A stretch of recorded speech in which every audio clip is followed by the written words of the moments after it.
Hi, this is David from Zatchu Punch headquarters. We're going to build a Spanish mission-style hospital together. Are you ready? When we're done, it should look something like this, about 5 inches square and just the right size for display on your mantelpiece or next to your Kate Spade designer desk set, or even mashed by a magnet to your Frigidaire. Do you have a sheet that looks like this?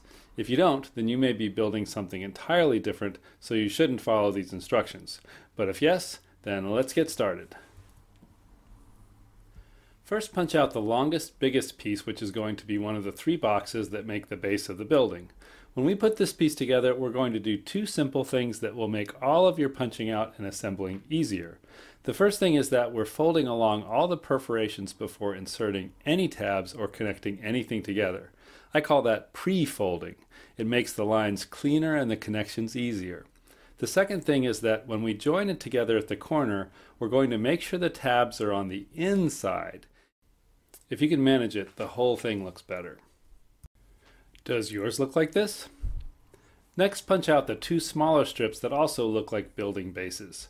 Fold them first, and then connect them together at the corners so that the bright markings are on the outside. Put the tabs on the inside, just like before. These 2 smaller building bases are going to connect to the bigger building base to make the characteristic shape of Watts Hospital. Did you know that Watts Hospital was Durham's first hospital? It opened in 1895 and it operated until 1976. The smaller parts are offset toward the front, so they stick out from the bigger part. This is important. The way they fit together is by joining the tabs on adjoining walls from bottom to top. See how the top tab slides through the bottom slot? When they're aligned just right, there are 2 slits on the top of the wall that also line up. We'll use these later. See how the side building bases stick out from the center base? Great, it's looking awesome and you're doing super. Now we'll put the porch on, which goes between the 2 smaller building bases. Find these 2 pieces, punch them out and fold them on the dotted lines. The darker piece is the roof of the porch. When it's folded, attach it to the center building base by sticking its tab into the slit on the front of that building base. The enfolding porch walls then go on the outside of the folded down roof sides, and the tabs on the sides fit into the slits at the corners of the center building base. When it's done, it looks like this, okay? Okay. This historic building is part of the hospital complex that was repurposed as the campus for the North Carolina School of Science and Mathematics, which held its first classes in 1980. The same year, Watts Hospital was added to the National Register of Historic Places. Let's go ahead and put on a couple more cool features to the lower building before we get to work on the roof. This piece is the old morgue of the hospital and is off to the side and back. Fold it first and then see where it connects to the building. The tab for the roof of the morgue inserts into the side of the center building base. The front wall tab inserts into the side of one of the smaller building bases. Finally, the tab at the back of the morgue fits into a slit on the corner of the center building base. That should feel pretty stable when it's all put together. The last piece of the base of the building is this roof and stairs for the side entryway. It kind of fits together strangely given the position of the door, and it's not totally accurate to the real Watts Hospital, but hey, everybody makes mistakes, right? So hopefully your thumbs are smaller than mine, and you can fit the tab of the roof of the entryway into the slit on the back of the smaller building base, then the tab for the wall of the entryway into the slit in the bigger building base, and finally the tab for the stairs of the entryway into the slanted slit in the smaller building base. It's okay if the entry doesn't match up precisely with the door. The patients and later the students will just have to jump the gap. On this side of the building are 3 basement windows that have been replaced many times due to the high frequency of flying discs and soccer balls of the hyperactive students of the School of Science and Math. But before we move on to the roof, I just wanted to tell you that this building was designed by Boston architect Bertrand E. Taylor in the Spanish mission style. This building was part of the mission style revival, and although it doesn't have a courtyard, it does have stucco walls and terracotta roof tiles that exemplify this style. Start the roof by punching out the biggest roof piece and folding it along all its many folds. As you fold it, you should see the roof start to take the shape of a characteristic mission-style roof with a low pitch and projecting eaves. You'll also want to punch out the tiny triangles at the joints of the roof because we won't need them. To make the peaks of the roof hold their shape, insert the tabs of the gables into the front pitch of the roof so that it looks like this. This roof will fit over the front part of the building base when we get ready to put it all together. The back part of the building will be covered by the other roof part, which you can punch out and pre-fold now. Now, the way this roof part holds its shape is by wedging a tab at the bottom of one of the roof joints into the adjoining side. As always, it's important that the tab goes to the inside. In this case, the tab and roof lines should fold to accommodate the shape of the roof. You can achieve this by just pinching this roof line together after you've made the join. Next, we'll join the two main roof parts together.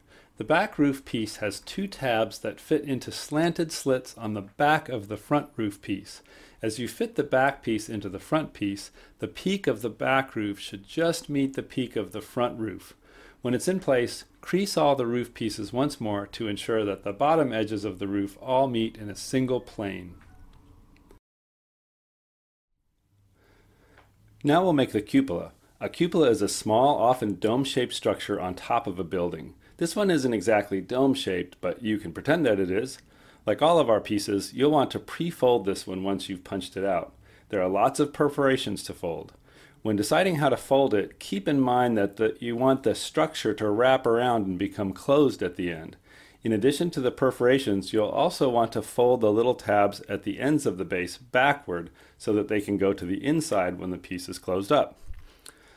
Now that it's folded, close it up by connecting it at the base. The tabs fit together, both going to the inside, and then the roof pieces get pinched together and inserted into the base. The whole thing will be held together and stabilized by fitting it into the irregular shaped hole in the peak of the front roof. One edge of the cupola's base has a peaked shape to it.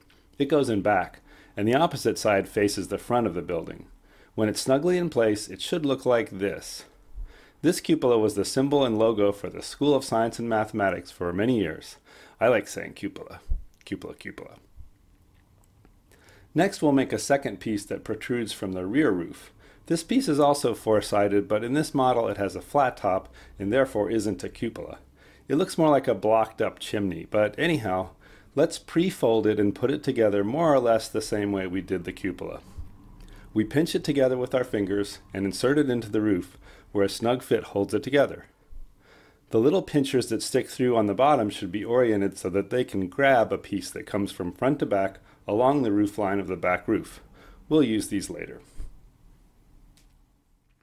Let's make and install the actual chimneys that you see from the front of the building. These two pieces are the same, and it doesn't matter which one goes on which side. After pre-folding, we put them together like we did the last two pieces, and when they look like this, they're ready to be inserted into the two tabs in the front roof pitch.